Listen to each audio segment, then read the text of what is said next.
It's the Revved Up Sports Show with Bobby Chaffee. We do have this nice little format that we try to follow every week. We don't usually follow it. And Rodney Rodriguez. Entertain me. Tell me something. I need to know something other than what I'm seeing. Y'all ready? Here we go. Here's Bobby and Rodney.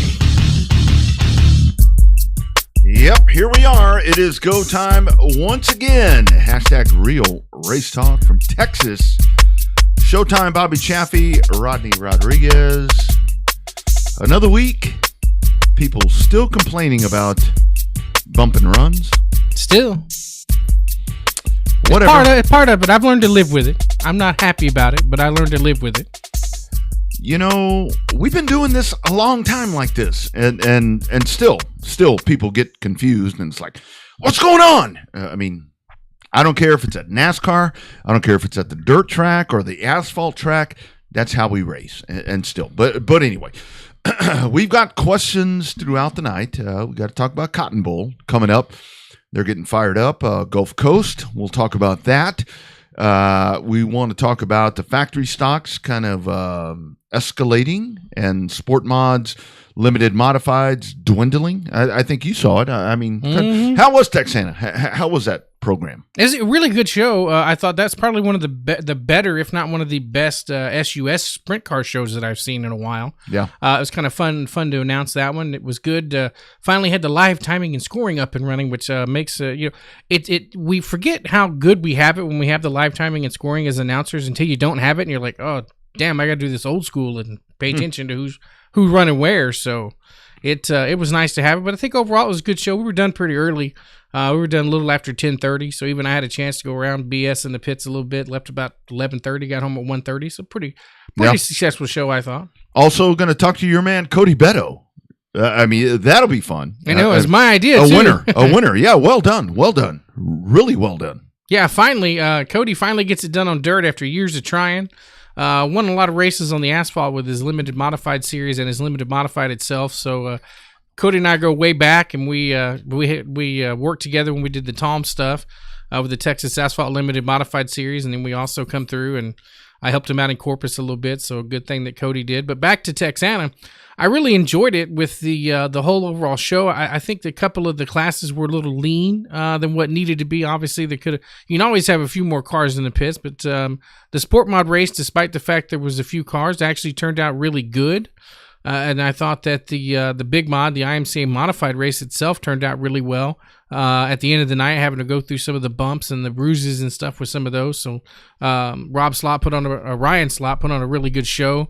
Found a way to bounce around the top and actually ended up winning that race. So after locking up the front end there for a little bit, thought he was dead in the water. But all in all, I thought it was a pretty good show. The SUS sprint car, Randy Waller and the gang, put on a pretty good show, and they were, a lot of them were fired up and they looked good, and the fans were out in force, and hell, that's what it's all about. You got to love it when the sprint cars show up, because that's the one thing I talk about at Waco all the time.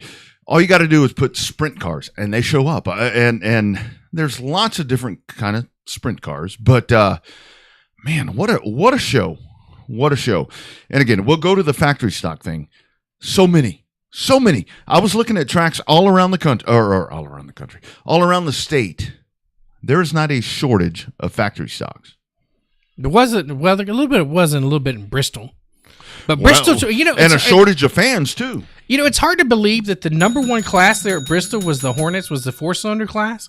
And they had the most cars and actually put on the best damn racing of the whole week up there running on the Bristol dirt. Mm-hmm. Yeah, I love the comment right there. Put the kids in the junior limited class at Heart Attack. Yeah, I mean, it is about that. I mean, we got to get the kids involved, and I do applaud Heart of Texas.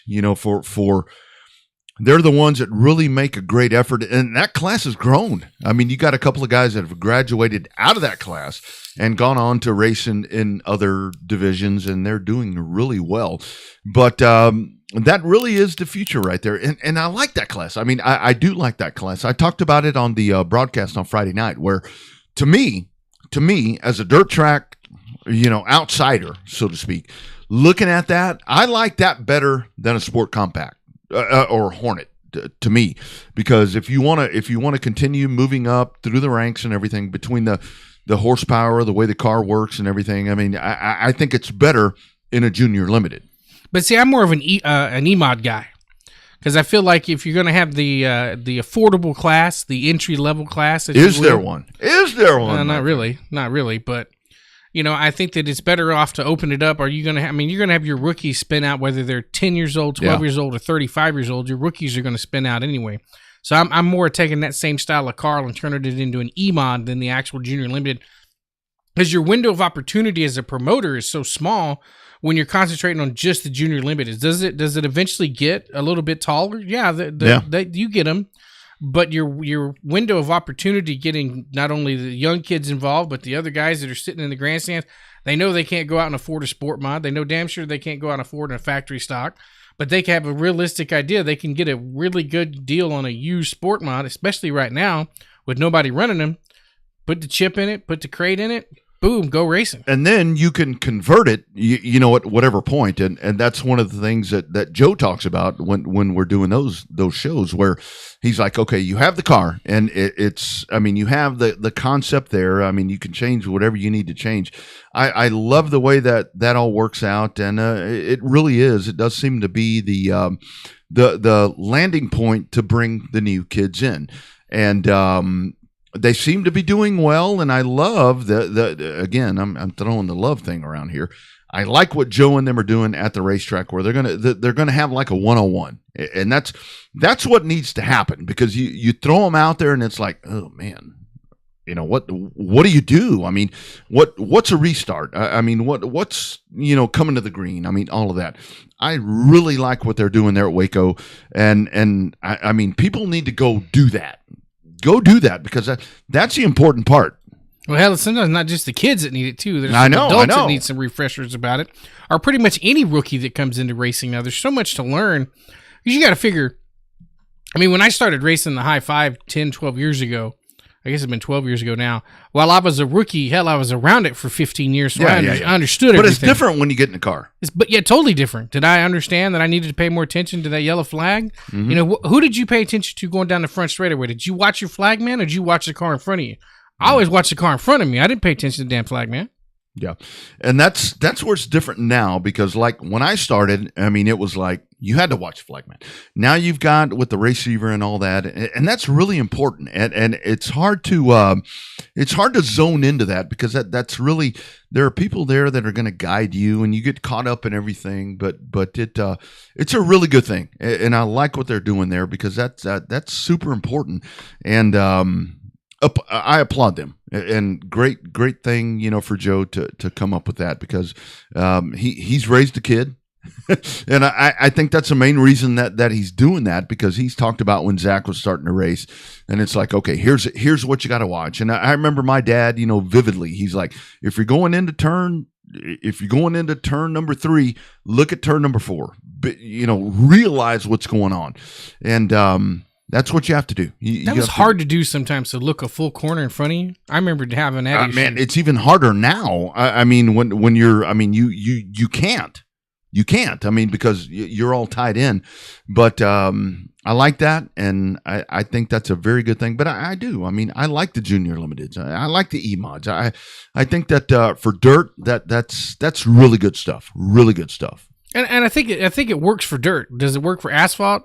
Probably not. They tried the limited modifieds there on asphalt. The only time that they actually got I think the only time the formula actually got right with the limited modifieds on asphalt was when Cody and I were doing it. Mm-hmm. Because you had so many cars. The rules were there, where it was pretty simple. We just copied and pasted the IMCA rules and let them run an asphalt tire. Mm-hmm. Yeah. It's pretty much what we did. Obviously, we didn't require the IMCA stamp parts, so that was a plus if they wanted to go back and run dirt. When the series changed is when somebody finally got smart, and we've seen it with the outlaw cars. When somebody went out and built a purpose-built asphalt limited modified. That's the factory stock thing. And that really comes into one of our questions, with the evolving of the factory stock. And I hate to say, the dwindling of the limited modified or the sport mod, whatever it may be. Junior limited, great way to hopefully enhance people to continue with that. But Heart of Texas, there's a lot of sport mods or limited modifieds, whatever. Up north, there are a lot of sport mods, limited modifieds, but it seems like in South Central Texas, man, they're dwindling, and the factory stocks are building up. And I mean, I know money's important. I mean, you go race for $5,000. I mean, that's a good thing, but man, I hate that. I mean, I hate that because I love the sport mod. If I could race a car, I'd race a sport mod. Or a stock car. Well, I mean, but if I wanted to be open wheel, I would race a sport mod. Oh, right. I love those cars, man, and they are so good. And the guys that do that, I mean, the horsepower and the little tire and all that, it really does, like we talk about with NASCAR and all that, it puts it in the hands of the driver. And I love that class. And, man, you know, it's all what do they say? Cyclical. Yeah, it'll shake itself out, but factory's the way to go, and we'll just have to see what happens with that.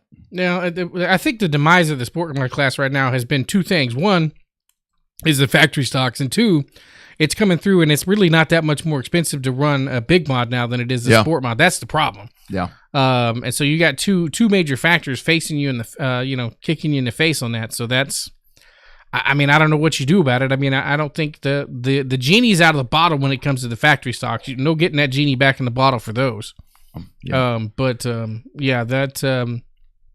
It's a lot. I mean, it's just a lot. It's a lot. They have a lot of money in the sport mod or in the factory stocks.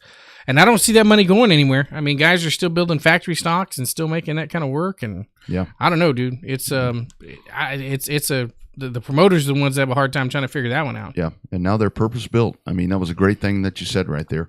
Star-studded lineup. Let's go to the Lone Star Speed Zone hotline for the first time this evening, and we're going way up north. We're going way up north. Phil Whipple with another great hookup right here as we're going to talk to one of the really good, damn good racers up there. We're talking to Joey Polwarchik. Joey, how we doing, man? Hey, good. Thanks for having me on here. Did I butcher the name? Not too bad. I was glad Rodney went first because I would have totally butchered that one. No, it's Polwarchik. Polwarchik. We'll just call you Joey Pol, just like they do. From here moving forward, that's the way we're going to do it. So talk about your weekend, man. It looked like you had a little bit of everything going on. Maybe a couple of hiccups there with that old ride height thing, but still rebounded at the icebreaker. Break it all down for us. Yeah, no, definitely. It's starting off a new year with a new team with Richard Moody Racing. It gave me a great opportunity to come and run with them. And, we started off great at Hickory a few weeks ago. And, this weekend, we had a really good car. I made good adjustments on Friday's practice day and was able to get a good draw for a heat race and win the heat. But unfortunately, we were just a little bit too low. So we failed post-race tech and had to start dead last, but still rebounded with a good top five. So we'll take that and just move on to the next one. So we ask a lot of the guys when they come and run down south, do you have to change your driving style? Or were there enough northern invaders that were coming down running at Easter Bunny and the other past races where you didn't really have to change much of your driving style? Yeah, it's with that race being at the Easter Bunny, there was a lot of northern guys, and ultimately pretty much a pro late model race, crate motors, and it's the same kind of driving style that's up here because that's basically what we run up here. So I mean, when you go and run like the snowball derby and things like that, where they have the big motors and stuff like that, you definitely have to change your driving style quite a bit more. But for the last few we've gone down south, it's been pretty similar to what we run up here. Yeah. So how big is it for you? I mean, you mentioned Richard Moody Racing. You to make that change. I mean, you've been synonymous in the 97 car. Now you're going to the number 4. I mean, how that's kind of weird. I mean, it's a great opportunity, but it's gotta be just a little bit of a shift for you. It's different, it's definitely different just because, we've kind of done everything ourselves for so many years, but, Richard Moody has built such a good reputation up north with Ben Rowe, and think of all the wins that they've gotten, and it's that he's someone that I looked up to when I was first starting off.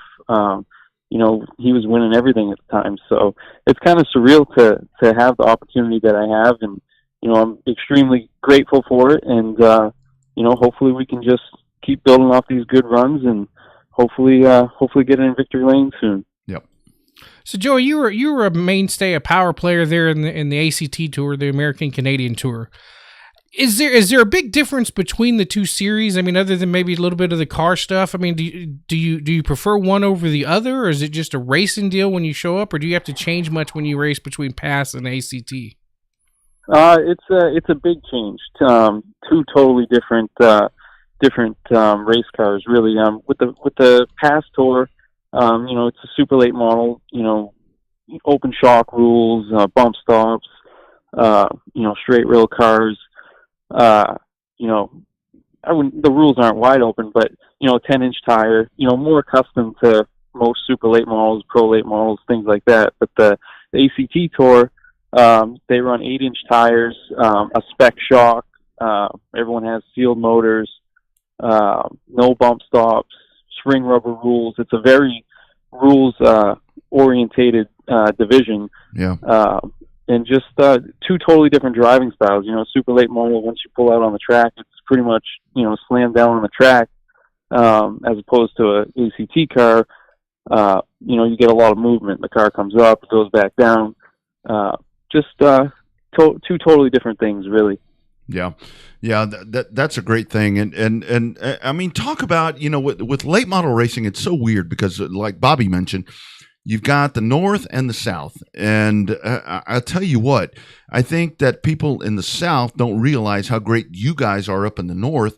And maybe some of the folks in the North don't realize how great the guys in the South are. I mean, talk about that divide right there. And the thing is, there's plenty on both sides.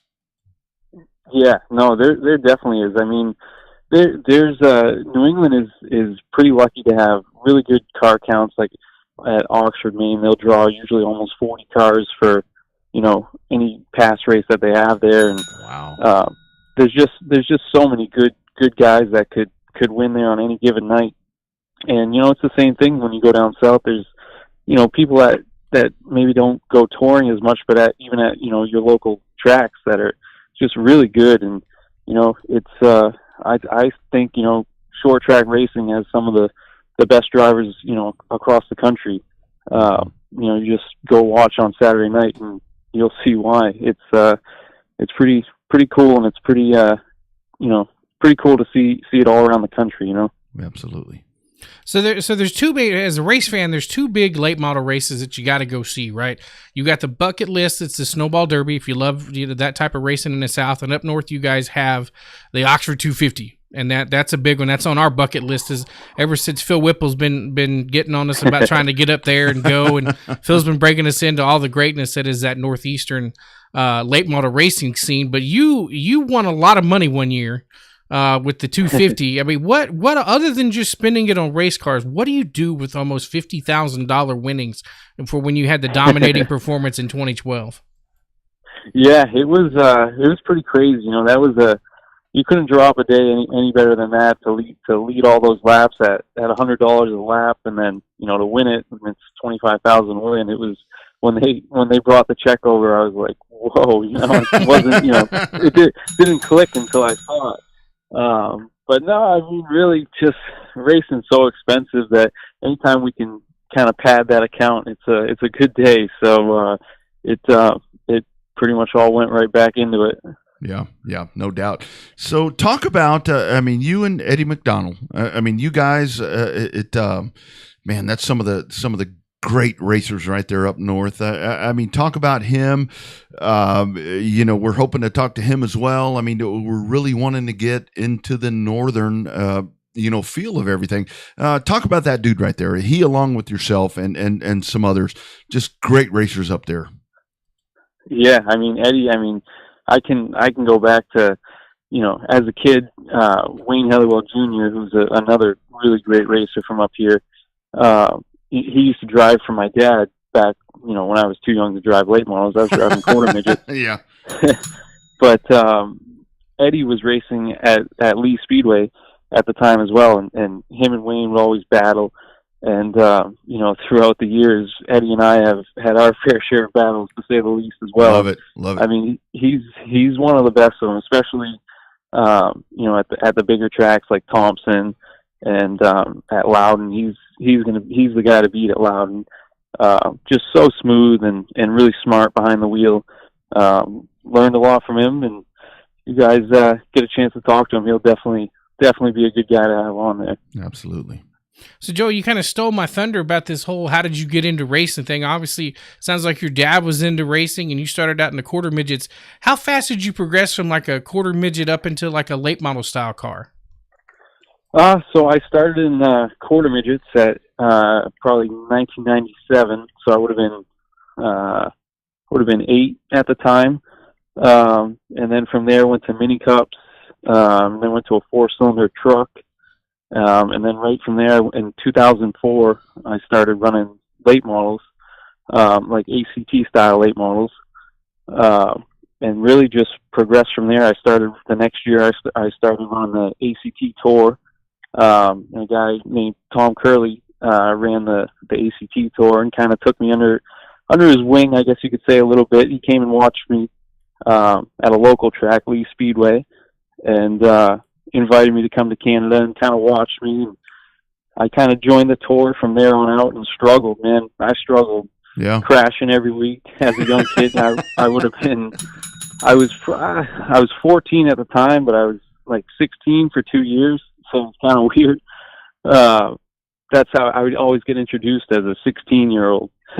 Yeah. But no, just learned, just learn what not to do a lot.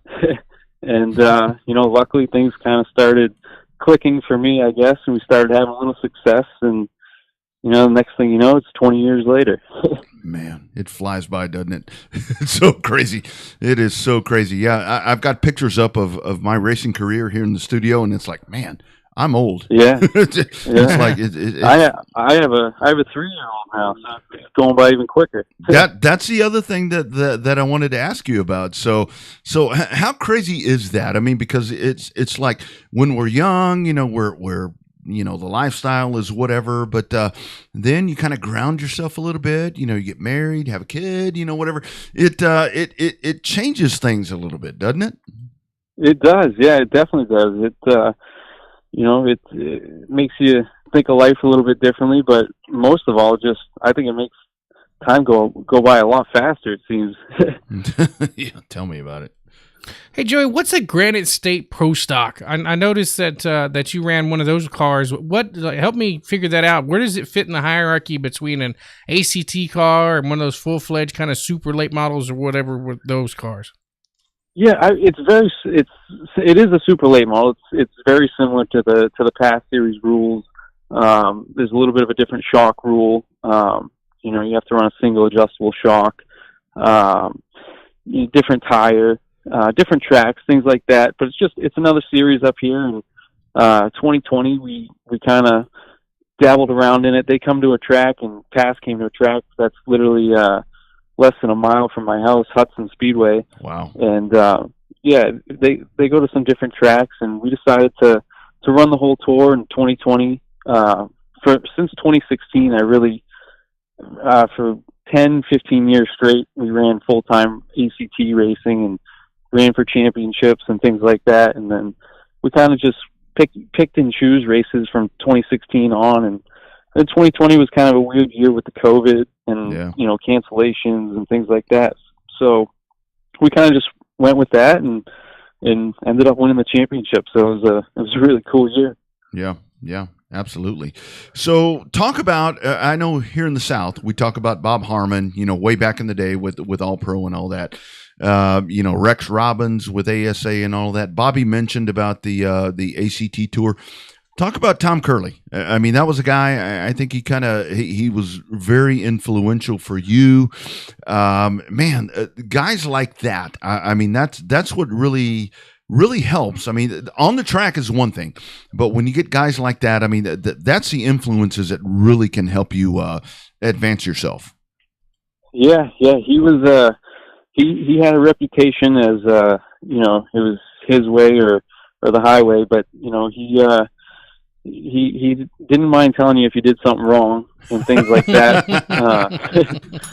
As a kid, I did a lot of things wrong, and he'd ride over on that golf cart and pull me on the other side of it, and we'd take a ride, and he'd let me know what I did wrong and things like that. Yeah. And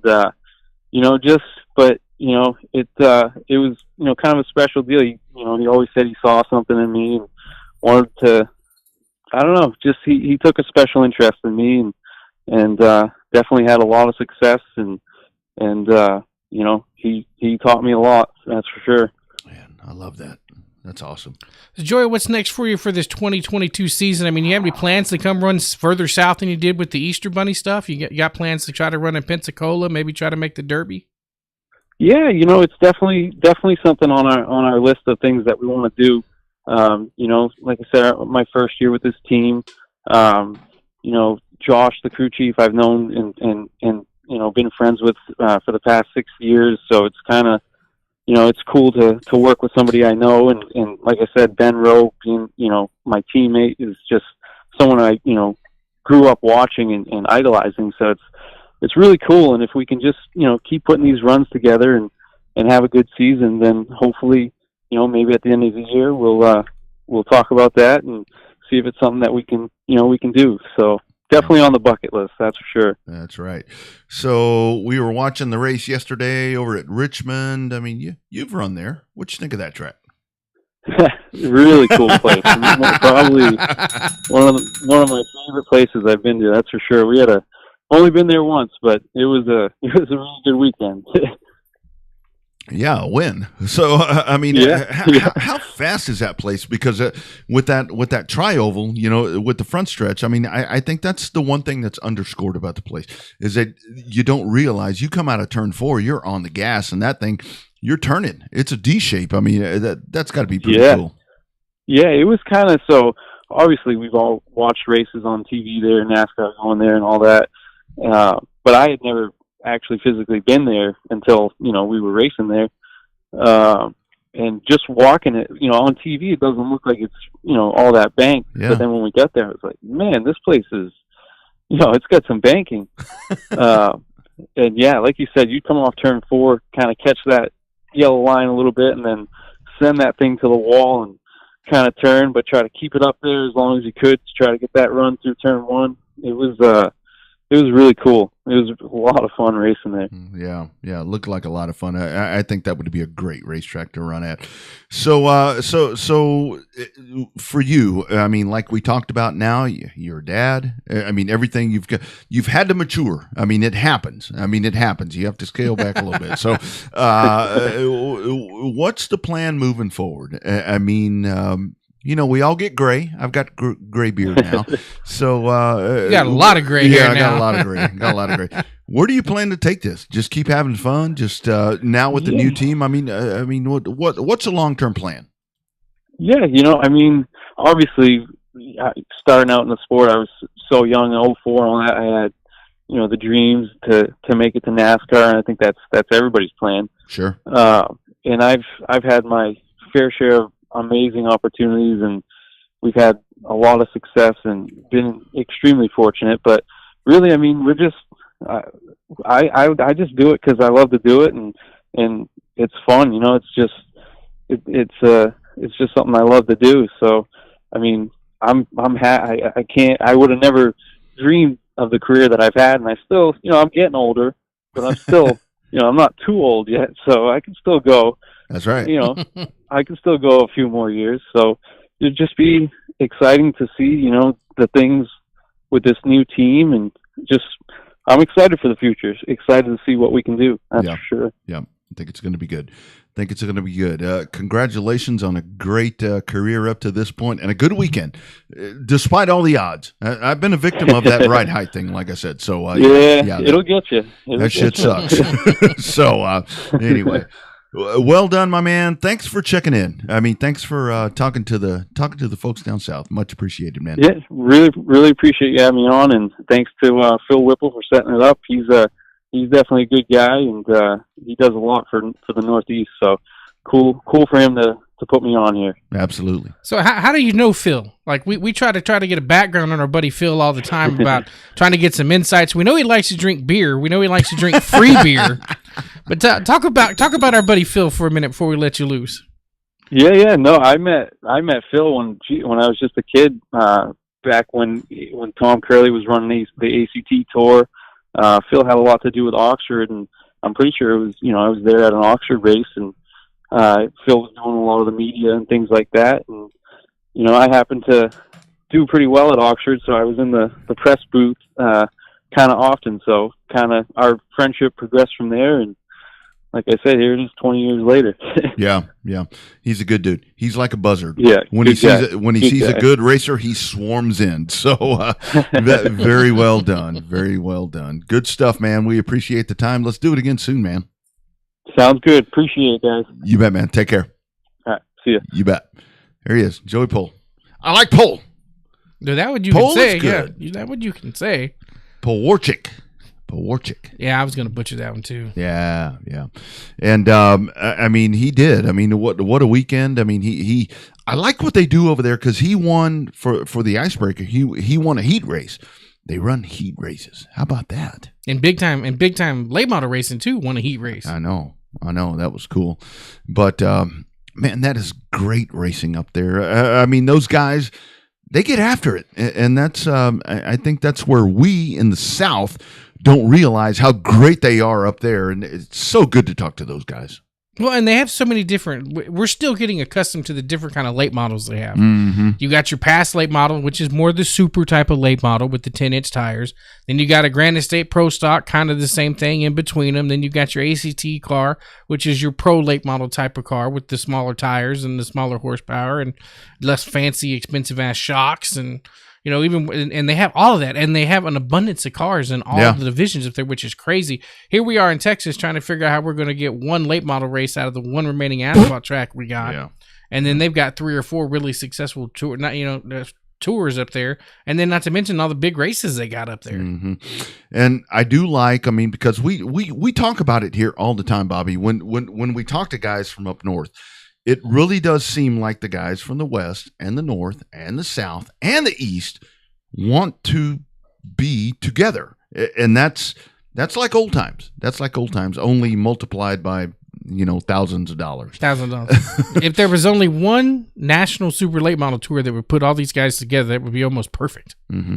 Yeah, absolutely. Good stuff right there from Joey Pohl. We'll podcast that thing out. Topics of the day. Cotton Bowl Speedway is fixing to fire off on Saturday. Is this going to be their best season? I really think that isn't it weird the way the weather has, remember they would always get rained out? Always. They never get rained out anymore. Is this going to be the Cotton Bowl year that they break out? I mean, they've been great the last 2 years, but is this going to be the time that they really kick ass? Well, it's going to depend on one of two things. They're either going to be success like they had at the World of Outlaws, or it's going to end up being like that late model show where the racing was good, but nobody was there to see it. Yeah. That was the bad thing about the late model race. The late model race was fantastic. Mm-hmm. The highlights I saw, the racing I got to see out of it, racing was great. Problem was there wasn't a lot of butts in the seat for that. So I think that Cotton Bowl needs to take that momentum they had with the World of Outlaws. Granted, they're only running 2 local classes, Sport Mods and Big Mod, or was it Factory Stocks and Sport Mods, right? Yeah. They need to take that momentum they had and move that into 2022. And I would like, and this is going to sound bad, and I don't want to seem like I'm bad mouthing, the management team over there. I've known H and Marianne for 25, 30 years. Here we go. I want to see Cotton Bowl put in effort the full year like they do for the Summer Showdown series. I agree. That needs to happen because you're going to get. I mean, people want to go to that racetrack. It's a great. I mean, it's a beautiful facility. It's I fast would want to as go hell. there. I mean, I would want to go there. I just want to see them promote the whole season like they do that Summer Showdown series. And the Summer Showdown series is very successful. It does exactly what it needs to do during the lean time in the summer where people got other shit to do and you're trying to get people to come to the racetrack and you can make it happen. That's what I want to see the effort through the entire season because Cotton Bowl can be successful. It's one of the only tracks out in the middle of nowhere that has abundance of potential to make it work. They need a couple of more corporate sponsors from all around. It's hard to get the big corporate sponsors in there because you're in the middle of nowhere, but it's still got the potential to be big over there. And here's the thing with Cotton Bowl. You've got a group about this big of people that used to be at Kyle that have moved over. I think you need to take that base and grow it. Exactly what you're saying. I mean, go find the new people. Go find the people that you can. And it's hard. I mean, I know it's really hard to. To get them there because, like you said, it's not the most convenient to. But maybe it is. I really think that it's there. But man, that's a great point. What you just said, because they do with that Summer Showdown series, it's like boom, boom, boom. Here we go, big fireworks, and we're gonna do this and that. Do that all the time. Yeah, do it all the time. And it's not cheap. I know it's not cheap. I know you don't have it's not to run cheap. the big dollar purse every single week, but you'd like to see the promotion done throughout the season. Yeah, and it does have to be, and that's a crazy thing because now it's not weekly. But it is. I mean, damn near every other week. Really, that's a lot of dates. Pretty close. I mean, enhance people to come out. Get them in there. But that's a great point. I mean, that's a very good point. Well done, dude. Why don't you promote that place? Probably ruffle some feathers with that. Well, but, no. I'm glad you did. Let me be the bad guy. All right, back to the Lone Star Speed Zone Hotline. We've, great show already. Talking to Joey Pohl, talking up north. This dude messaged me a while back, and man, I'm seriously ashamed that I did not reply sooner because this is a great story. Josh White is on the Lone Star Speed Zone Hotline. This is a hero right here. First of all, Josh, before we talk about racing, thank you so much for your service. That's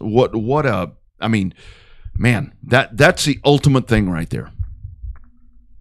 Oh, I appreciate that. I wouldn't say that I'm a hero. Yes, sir, the heroes are the ones that, made the ultimate sacrifice. And, there's a lot more unfortunate veterans out there than me, and so I consider myself lucky. But I'm not a hero. Yeah, well, but talk about your military background. We'll get to the fun stuff about racing and all that good stuff. But talk about your tenure there here serving the country. I was a combat engineer. I assisted grunts in obstacle clearance, and I was at 4th Combat Engineer Battalion, Alpha Company. I did 6 years, and I made it to the rank of Lance Corporal. Could have made Corporal, but I didn't want the responsibility. Sure. Yeah. Everybody likes ranking up because, the higher you are, the more money you make. But also what comes with that is more responsibility. That's right. And, I wasn't ready to take that on, so I just stayed at Lance Corporal, left to Lance Corporal. Everything's cool. I'm proud of my service in the Marine Corps, and it's when they tell you it's a brotherhood, it really, really, truly is. When I'm out somewhere, I see somebody wearing a Marine hat or whatever. I mean, it's just kind of like an instant connection. I mean, especially if you're somewhere, let's say go to a bar or something. I mean, that they got your back. So it's really a brotherhood. I mean. And it's funny because it's a brotherhood shared in misery, right? Mm-hmm. But the bond is really strong. It's really unique, and I really miss the camaraderie of the Marine Corps. It's a great time. Yeah, absolutely. So, Josh, talk about the racing aspect. We talk about it all the time. You talk about the Marines being the camaraderie of that.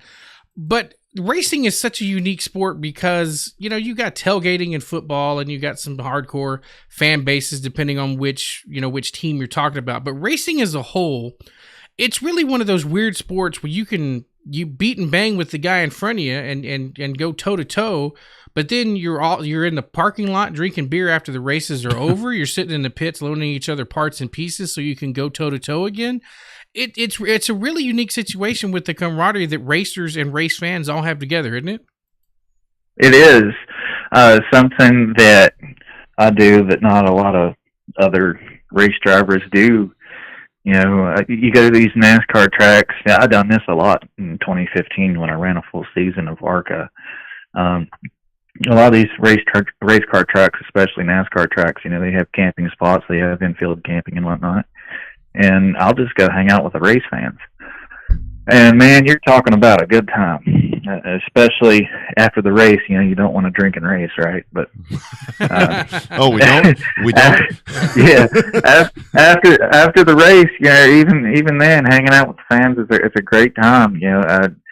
You tell them who you are, or if they already know who you are, it's just instantly, hey, man, you want a beer?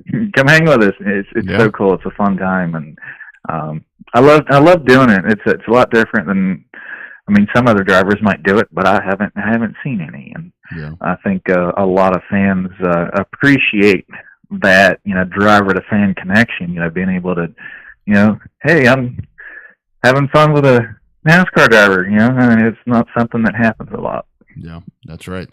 So, Josh, talk about it. We talked about the military past and everything right there, but talk about your racing career. This thing goes back, to the early 2010s. Talk about the evolution of you now getting ready to race in the ARCA Menards.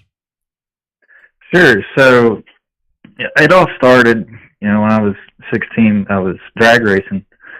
And I had an 84 Camaro, and I had a lot of fun at my local track. It was called Canal Valley Dragway. Love it. It's closed down now, unfortunately. But I made my move to circle track racing, and I've done crate late models, limited late models at Fairplain, West Virginia, at I-77 Raceway, and I have 5 wins. And I had actually met, that's actually around the time I had met a team owner in the ARCA Truck Series. The ARCA Truck Series isn't around anymore. It was a great series. Yeah, it was. I ran a race with them, and I met Andy Hillenberg with Fast Track Racing. And I done I went to his school that year. It was fun. It was the first time I ever been in an ARCA car, and I also met Wayne Hickson while I was there racing the ARCA trucks. Yeah, and he gave me a shot at that. That same year, two races for him at Springfield and